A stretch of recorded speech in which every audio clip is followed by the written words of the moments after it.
welcome back. Today we are going to take our cucumber transplants and get them over here so we can have them trellis up this netting, and I'm going to show you how I did this. And if you're new here, hi, my name is Kristy. I'm located in Massachusetts, Zone 6A, and right now it is the beginning of June, and I am still trying to get my transplants in for all of my summer loving, heat loving vegetables. So today I'm going to show you how I transplant my cucumbers, and I'm going to be using this netting right here. I'll show you how I strap it on. I just have some cedar wood right here, and every year I just use some zip ties and some stakes that you use for like landscaping fabric to get this in. That way it's a quick and easy pull down. This way I can reuse this every year. Last year I actually had my sugar snap peas using the same method with the trellis, and this year I decided we're going to be putting cucumbers there because I am using my cattle panel instead for my sugar snap peas. So I'm going to show you how I get these in. It's super quick and easy, and come along. I used this trellis right here behind me for my sugar snap peas and my cucumbers last year, and it worked great. It even worked really good for my Kentucky pole beans by using some zip ties. And then I have this burpee trellis netting. I believe I got this at Tractor Supply, and I can use actually one package, I think covered 2 or 3 of my 6x3 beds right here. And all I'm going to do is just zip tie it to the top and the bottom, and then I use some landscape staples to secure it to the bottom, plant my cucumbers around it, and then let everything just take its course. It's super easy. That way all I have to do is, actually with cucumbers last year, I was able to just snip them from the bottom and pull the vines off gently, and I was actually able to reuse this netting. With the pole beans, all I did was just take some snips and cut my zip ties and take the landscaping fabric down, and I just threw as much as I could into my compost, and then take whatever was left in the netting and I just threw it away in the garbage. But yeah, it's super easy, and let's get to it because I have been dying for some homegrown cucumbers. So I actually started these in my greenhouse, and they're a little bit waterlogged because I didn't even realize they were sitting in a tray full of water. But I have some burpless beauties. I have some straight 8 cucumbers, and then I have something else. I don't know, I can't even read my writing, but I have another one right here. So I have these, and I don't follow any specific rule of thumb when it comes to planting things out. I kind of just overload everything, and then I always fertilize twice a month too.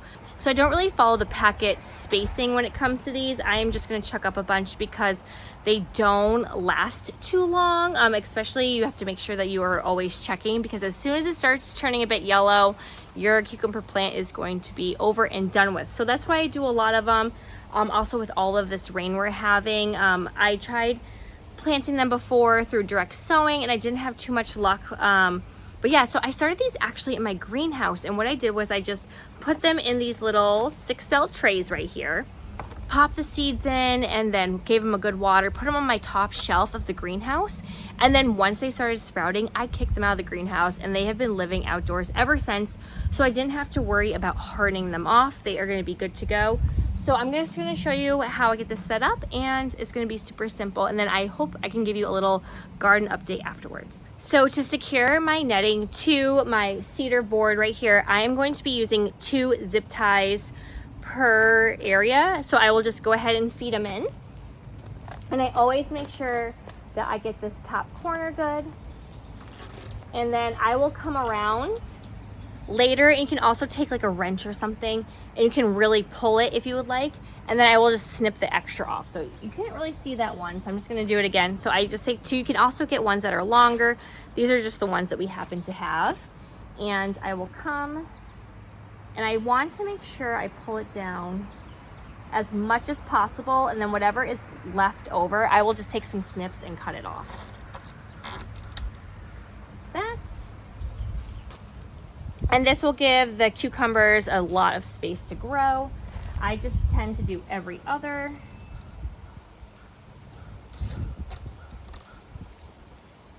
And then I just am going to keep on going down. It's really, really super simple. So I'll just move you down here. So down here I have some radishes. They should be good to go. I'm not quite sure what this little pink flower is right here and how it got here.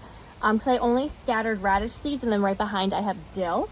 So again, I'm just going to take one, feed it through, And then this one will just go to the bottom here. And I will, oops, I think I overshot that one. All right. And then I have some landscape staples.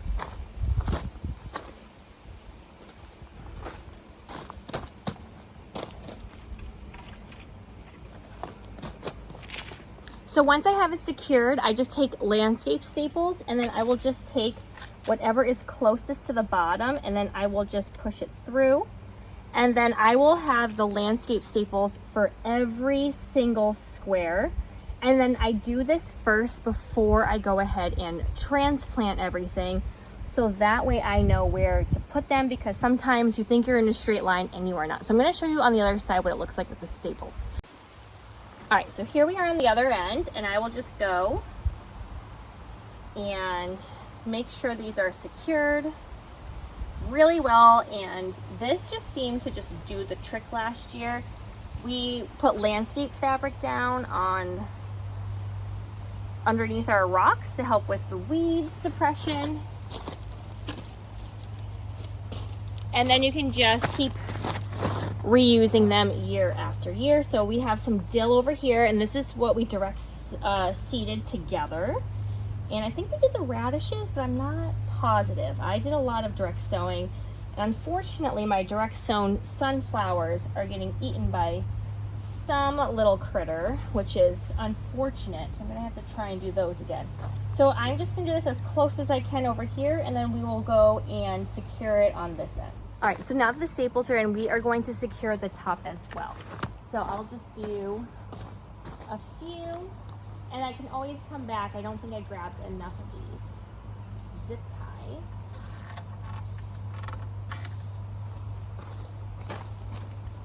But I think we just got like the 1,000 pack on Amazon. I believe these are probably the 6-inch ones, if I had to guess. But you definitely could get longer ones as well.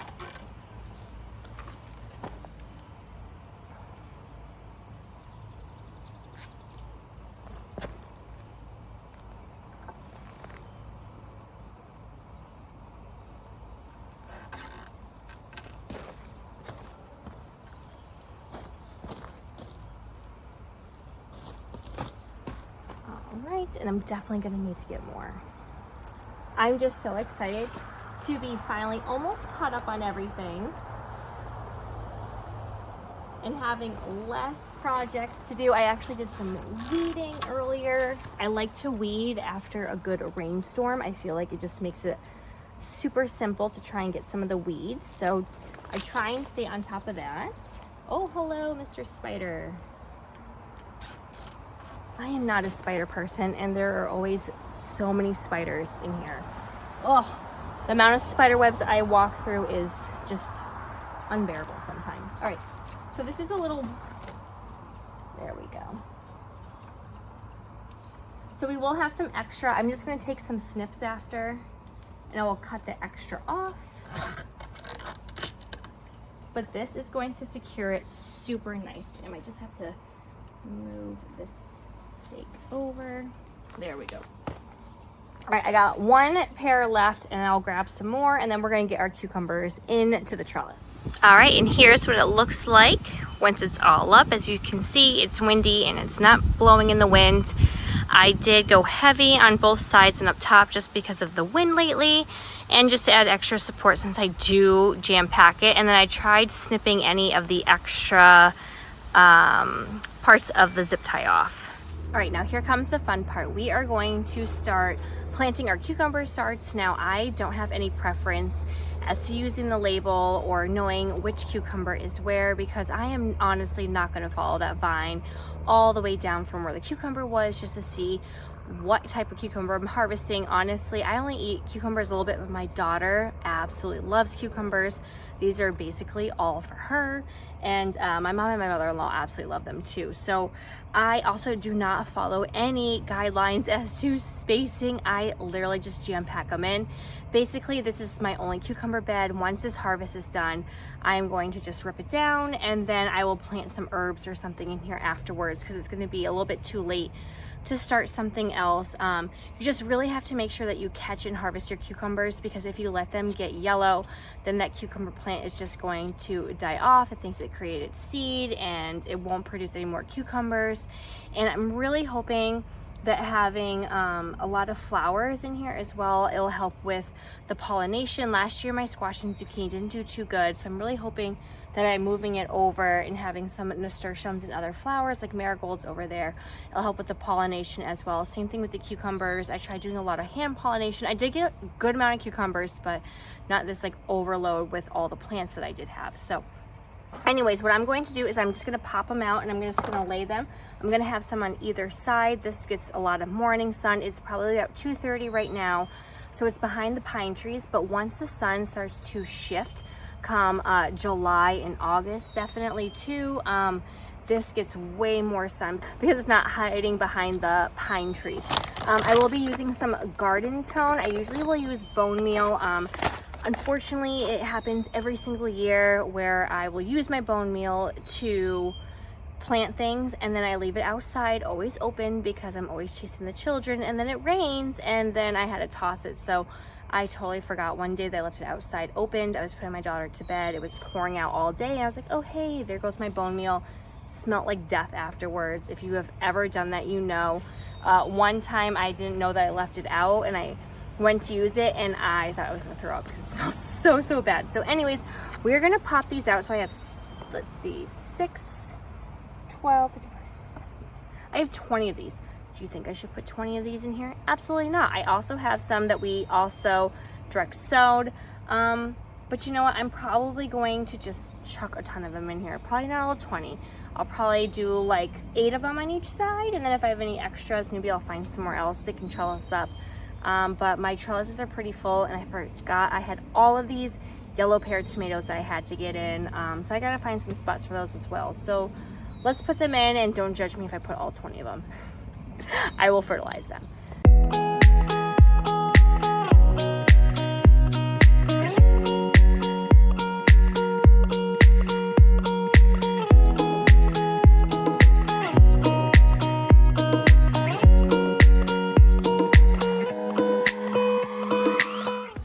All right, and they are all in right now. And no, I didn't use all of them. There are still 7 left, but they are in. And I will be harvesting some of these radishes. As you can see, they're starting to poke out, so they will get some more sunlight in time.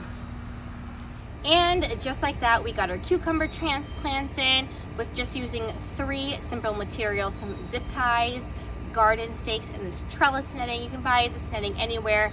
And like I said before, I was able to use this one package for, I believe, 2 or 3 of these beds right here that I have, which are 6x3 garden beds. And I just have some cedar posts just sticking out and then one laying right across, just so I can go and hang everything up. I can't wait to see how many cucumbers we get this year. Hopefully it'll be more than last year. And if you found this helpful or just want to stay tuned and see how the harvest goes, go ahead and click like and subscribe and hit that bell button, and I will see you all next time. Happy gardening. Bye.